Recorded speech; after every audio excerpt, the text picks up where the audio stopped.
Baik teman-teman semuanya, Assalamualaikum warahmatullahi wabarakatuh. Salam sehat, semoga kita selalu tetap dalam lindungan Allah Subhanahu wa taala. Amin. Teman-teman semuanya, khususnya di kelompok kerja Pokja KGTK di Kementerian Agama Kota Depok. Alhamdulillah, ini ada edaran ya Bapak Ibu semuanya dari Dirjen Pendidikan Islam, ya, Direktur GTK Madrasah yang ditandatangani oleh Bapak Muhammad Zain, kaitan dengan pencairan bantuan Pokja tahun 2021. Kami akan mencoba untuk mengurai, ya Bapak Ibu semuanya, berkaitan dengan surat ini, bahwa Pokja yang kemarin sudah dinyatakan lulus dan masuk ke dalam lampiran, ya, tahap 1 untuk Kota Depok itu ada 36 Pokja, ya. Kemudian tahap 2 ada 27. Apa dan bagaimana, berikut adalah informasinya. Sebelumnya kami ucapkan selamat dulu. Ya, di sini kami sudah punya rekap data. Untuk Kota Depok ada sejumlah 63 Pokja ya, yaitu dari tahap 1 dan tahap 2. Tahap 1 sejumlah 36 Pokja, tahap 2 27 Pokja, jumlahnya 63. Rinciannya adalah sebagai berikut: KKGMI sejumlah 31 Pokja, KKM-MI 8 Pokja, KKM MTS 2 Pokja, KKM Madrasah Aliyah 1 Pokja, MGMP Madrasah Sanawiyah 15 Pokja, MGMP MA 4, MBG BKMA 1, dan Pokjawa 1. Jadi totalnya 63. Kami ucapkan selamat kepada Bapak Ibu sekalian, teman-teman di kelompok kerja yang sudah mendapatkan bantuan dalam bentuk dana tunai untuk kegiatan di masing-masing Pokja. Oke, Bapak Ibu semuanya, kembali lagi ke sini bahwa surat ini mengisyaratkan kepada kita, khususnya Pokja yang sudah dinyatakan lolos.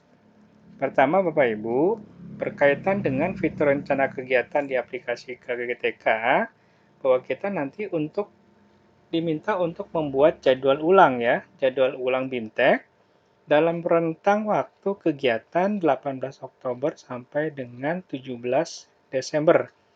Jadi sebelumnya ya yang pada waktu disampaikan pertama itu timeline waktunya adalah Juli sampai dengan Oktober untuk tahap 1, untuk tahap 2 Agustus sampai Oktober. Namun karena satu hal, ya terutama kaitan dengan PPKM, ya karena ini pandemi masih, maka diundur dan alhamdulillah akhirnya sekarang sudah diperbolehkan untuk menyelenggarakan BIMTEK. Dan untuk itu kegiatan BIMTEK ini di-reschedule waktunya, hanya diberikan waktu 2 bulan, yaitu antara tanggal 18 Oktober sampai dengan 17 Desember 2021. Nanti apa dan bagaimana kita akan coba untuk melihat di aplikasi masing-masing Pokja. Next, Bapak Ibu. Selanjutnya adalah setiap Pokja yang sudah mendapatkan atau sudah lolos sebagai penerima bantuan itu, silakan nanti login ke aplikasi dan mencetak surat pernyataan bersedia menerima bantuan dan tanggung jawab mutlak dari aplikasi KKGTK. Kemudian surat itu nanti dibawa ke bank, ya. Kalau bisa nanti dibawa oleh ketua Pokja, ya. Ketua Pokja nanti datang ke bank BNI, ya, banknya Bank BNI, untuk aktivasi rekening sekaligus pencairan. Aktivasi dan pencairan itu bisa dilakukan dalam rentang waktu tanggal 13 Oktober ya, tanggal 13 Oktober besok sampai dengan 30 November. Jadi kurang lebih 1,5 bulan nih untuk pencairan dana Pokja. Ya. Boleh sekaligus dicairkan ya dalam satu waktu atau Bapak Ibu mau bertahap silakan. Nah, Bapak Ibu, apa yang harus kita lakukan? Pertama begini, sebelumnya kita buka dulu ya aplikasinya. Aplikasi kkgtk/madrasah.kemenak.go.id. Ya, seperti dulu kita login. Saya ambil sampel di sini punya KKMBG. Ya, kebetulan ini sudah ada emailnya. Kita coba login seperti ini.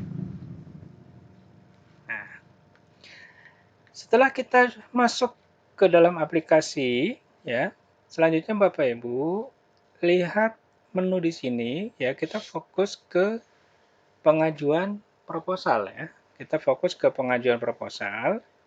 Maka di sini sudah ada SPTJM Pokja dan bukti bantuan. Nah, silakan Bapak Ibu yang Pokjanya sudah masuk dalam lampiran, ya, lampiran SK Dirjen dan sudah memiliki barcode seperti ini, ya, silakan unduh SPTJM dan bukti bantuan untuk dibawa ke Bank BNI terdekat. Ya, saya unduh ya, saya klik di sini, maka akan terunduh, ya, pun sama, terunduh. Nah, kita lihat seperti apa. Jadi ada dua surat yang diunduh dari aplikasi ini, Bapak Ibu. Seperti ini ya, ini namanya surat pernyataan bersedia menerima bantuan dan tanggung jawab mutlak. Di sini sudah ada namanya, Ketua Pokja. Dan jangan lupa nanti tempel materai 10.000 dan ditandatangani oleh Ketua Pokja. Ya, sebagai syarat untuk dibawa ke bank. Apa aja yang dibawa? Yang pasti KTP ya. KTP ketua ya. KTP ketua yang dibawa ke bank. NPWP disiapkan saja. Kemudian yang kedua, nah ini adalah bukti bahwa Pokja kita sudah mendapatkan bantuan ya, bantuan dari World Bank. Nah, ini ada barcode yang nanti akan di-scan oleh pihak bank ya, dan di sini banyak sekali data-data berkaitan dengan proyek ini. Jadi silakan dua surat ini Bapak Ibu unduh, kemudian datang ke bank ya, datang ke bank antara tanggal 13 Oktober sampai 30 November. Ya, silakan Bapak Ibu dicairkan tanggal 13 Oktober sampai 30 November. Ya. Next Bapak Ibu, setelah ini sudah diunduh dan dibawa ke bank, selanjutnya Bapak Ibu mengupdate rencana dan laporan Pokja. Di 1, 2, 3, 4 ya, di menu keempat ini ada menu rencana dan laporan kerja. Kita klik ya. Nah, di sini. Bapak Ibu, tadi yang di awal kami katakan bahwa kami sampaikan timeline yang di awal pertama kali kita menyusun laporan itu adalah Juli ya, Juli sampai dengan Oktober. Namun karena satu hal, Juli sampai Oktober itu sudah expired ya, makanya kegiatan kita ini di reschedule tapi tetap kepada isi yang sudah kita buat ya. Nah, dari mana kita mulainya? Pertama kita lihat di sini ada menu rencana kegiatan ya. Bapak Ibu silakan klik di menu ini di rencana kegiatan. Nah, kita fokus kepada materi dan total subkegiatan. Ya. Jadi begini Bapak Ibu, pada dasarnya ini kan KKM, contoh nih KKM ya. KKM itu kan minimal ada 7 kegiatan. 7 kegiatan itu, subnya itu setiap kegiatan kan beda-beda. Gitu tuh. Untuk KKG, kalau KKG ada 5 ya, minimal. Selain KKG ada 7. Karena ini kebetulan saya buka akun Pokja KKM, maka di sini kegiatannya ada 7. Nah, 7 kegiatan inilah yang akan kita laksanakan dalam rentang waktu, tadi sudah disampaikan ya, dalam rentang waktu tanggal 18 Oktober sampai dengan 17 Desember. Jadi reschedule-nya adalah 2 bulan, ya 2 bulan, yakni tanggal 18 Oktober dan sampai dengan 17 Desember 2021. Itu untuk melaksanakan kegiatan-kegiatan yang sudah kita susun di awal. Nah, bagaimana kita memulaikannya? Ya, memulaikannya. Jadi kita fokus ke sini Bapak Ibu. Kita fokus ke rencana dan laporan kerja, saya ulangi ya. Kita fokus ke sini, rencana dan laporan kerja, kemudian kita klik rencana kegiatan. Nah, di sini ada tanda plus ya. Ingat, di sini ada tanda plus. Kemudian di sini ada materi, tujuan, bentuknya adalah workshop ya, BIMTEK tentang supervisi. Narasumbernya pengawas pembina, mungkin barangkali di sini nanti bisa diganti dengan FASDA ya. Total JP-nya 5 kali 60 menit ya. Jadi Bapak Ibu bisa hitung 5 kali 60 menit itu waktunya berarti kira-kira dari jam berapa sampai jam berapa gitu kan ya.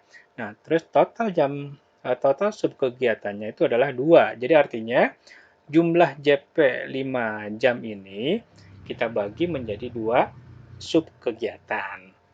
Maka pengaturannya adalah sebagai berikut. Pertama, kita klik tanda plus yang di sini, ya, tanda plus yang di sini. Kemudian Bapak Ibu silakan klik rencana subkegiatan. Ya, rencana subkegiatan. Jadi ketika diklik ini akan muncul rencana subkegiatan. Kita klik ya. Nah, akan muncul tipe dari kegiatan yang Bapak Ibu sudah rencanakan sebagai kegiatan yang pertama. Tipenya apa? Tipenya bisa in, bisa on, gitu tuh. Nah, kita balik lagi ya di sini. Manajernya rencana kerja dan anggaran madrasah itu tipenya apa? Di sini tipenya adalah workshop atau BIMTEK ya, BIMTEK tentang supervisi. Maka karena ini adalah bentuknya BIMTEK, maka tipenya adalah in, kan gitu kan? Nah, in dan dilaksanakan di sini total subkegiatannya ada 2. Maka di sini kita bagi menjadi 2 ya. Jadi urutannya kegiatan yang in pertama ini kita urutkan yang pertama, in pertama dilaksanakan kapan? Nah, tadi di surat edaran itu rentangnya antara tanggal 18 Oktober. Oke, kita contohkan ya, kita contohkan kita akan memulai kegiatan di tanggal 20 ya, tanggal 20 bulan Oktober berarti bulan 10 tahun 2021 jam. Nah, di sini jamnya ya, di sini jam. Misalkan jam 10.00 kita mulai. Nah, baru kita simpan. Klik. Oke, jadi kita sudah berhasil menambahkan sub kegiatan di sini ya. Dalam bentuk in pertama tanggal 20 bulan 10 2021. Apa tindakan kita? Mau misalkan kayak salah deh, dirubah boleh nggak? Boleh diedit. Salah diganti ya, bisa. Ya. Kemudian kegiatan yang in pertama ini siapa pesertanya? Nah, jadi kita mengupdate pertama subkegiatan yang ada di sini ya. Diurai gitu tuh, diurai ini subkegiatan ini bentuknya apa? In atau on ya. Kemudian, oke, tadi kita sudah memilih in ya, ini yang pertama. Kemudian Bapak Ibu, kita masukkan juga siapa yang akan menjadi peserta. Nah, tentu pesertanya adalah anggota yang masuk di dalam kelompok kerja Pokja masing-masing. Contoh di sini ya, kita lihat.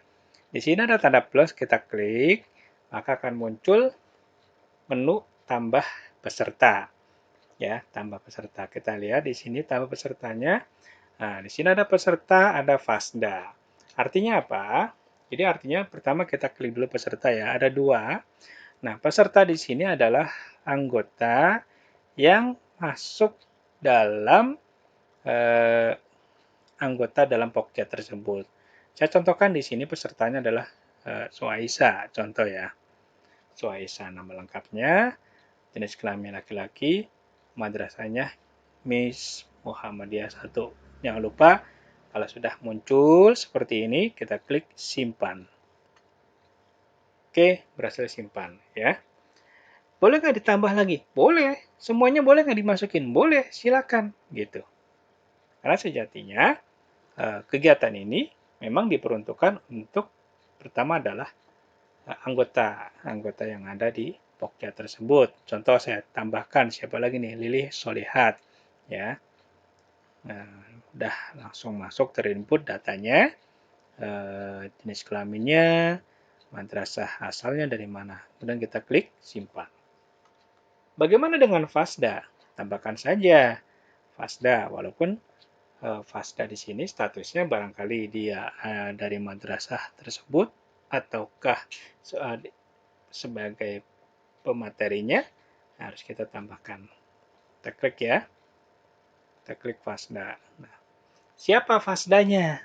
Nah, oke, nanti Bapak Ibu silakan berkoordinasi dengan Penmat ya untuk tahu siapa Fasda yang akan kita masukkan namanya sebagai pemateri dalam kegiatan BIMTEK ini. Ya, saya contohkan misalkan Fasdanya siapa ya?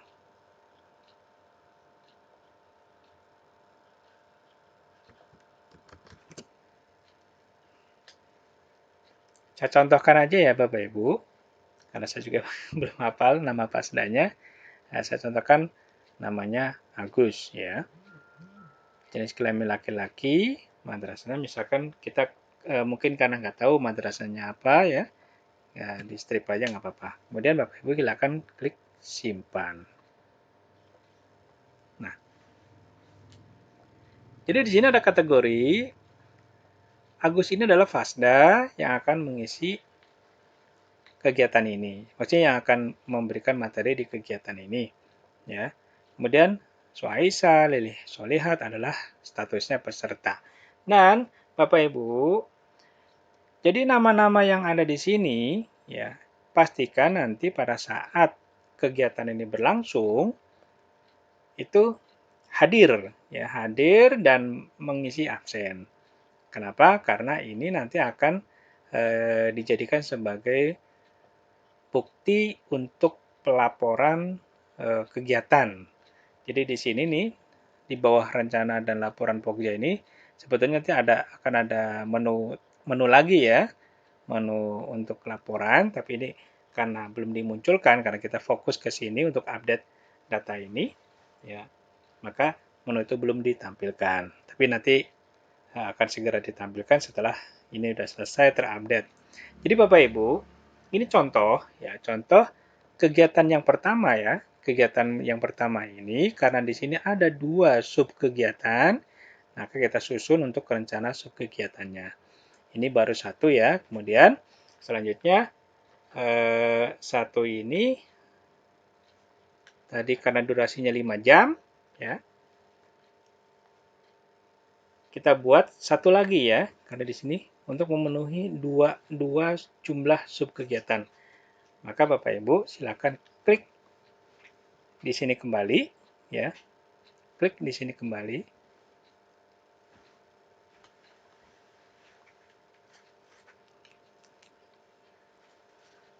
Klik rencana sub kegiatan. Kemudian kita pilih lagi in untuk yang kedua. Nah, tanggal berapa? Kalau yang pertama tadi tanggal 20. Taruhlah kita akan mengadakan kegiatan ini 2 hari berturut-turut ya. berarti tanggal 21. Atau mau seharian dilaksanakan full, boleh nggak? Boleh. Jadi tanggal 20 dua kegiatan, ya, 2 in-service learning itu dilaksanakan berarti full 5 jam dari pagi, taruhlah misalnya dari jam 10 ya, jam 10, 11, 12, 13, 14, 19, berarti dari jam 10 sampai jam 3 sore. Boleh nggak? Boleh. Ya. Jadi in yang kedua tetap dilaksanakan misalkan tadi tanggal 20 ya tetap tanggal 20, oke nggak apa-apa ya. 2021 sampai dengan jam tadi kan mulanya jam 10 ya, berarti jam 15. Nah, seperti ini. Kita simpan. Kita simpan. Nah, sesi kedua ini nih. Sesi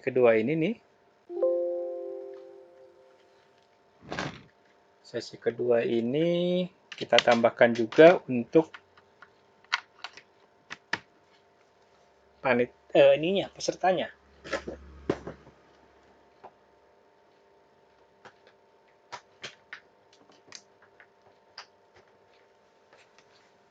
Oke, ya. Kita tambahkan pesertanya juga.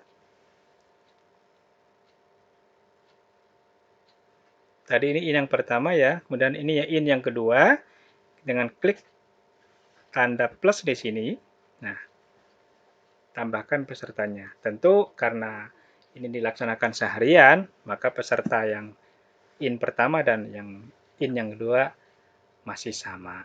Seperti itu ya. Oke, tambahkan jadi sama dengan yang di atas. Ini contoh saja. Kita tambah lagi pesertanya di sini.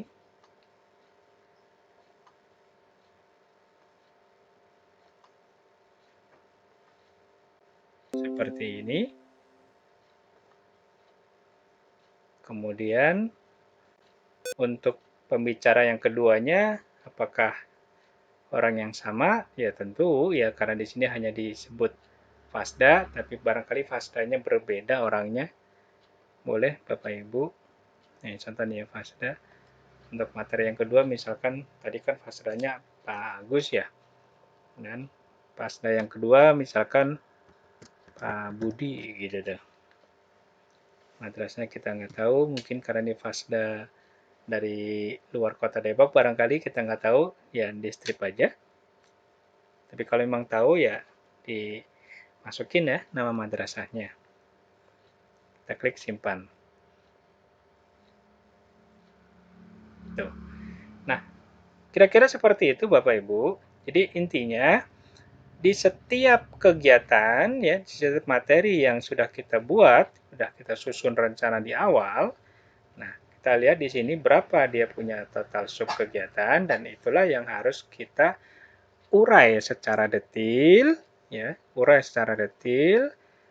kaitan dengan tipenya, tipe kegiatan tersebut apakah in-service learning ataukah on-service learning, gitu kan? Nah, terus rencana pelaksanaannya kapan? Gitu tuh, rencana pelaksanaan kapan yang tadi sudah disampaikan bahwa kegiatan BIMTEK ini di surat edaran kemarin itu yang sudah disampaikan ya dan sudah ditandatangani oleh Dirjen Pendidikan Islam ya, Dirjen GTK Madrasah, yaitu rentangnya antara tanggal 18 Oktober sampai dengan 17 Desember. Jadi hanya 2 bulan ya, 2 bulan kejar tayang. Kira-kira seperti itu. Nah, selanjutnya Bapak Ibu silahkan update untuk kegiatan yang kedua, ketiga, keempat, kelima, keenam, dan seterusnya sampai dengan selesai. Kira-kira seperti itu, kurang lebih mohon maaf. Intinya kita hanya diminta untuk mengupdate ini saja. Selanjutnya nanti pelaporan tentang kegiatan itu akan muncul kembali menu di bawah sini nih. Ya, jadi pastikan bahwa kita menerima bantuan ini dan menggunakan dengan sebaik-baiknya. Ya, cukupkan sekian. Terima kasih. Tetap semangat. Assalamualaikum warahmatullahi wabarakatuh.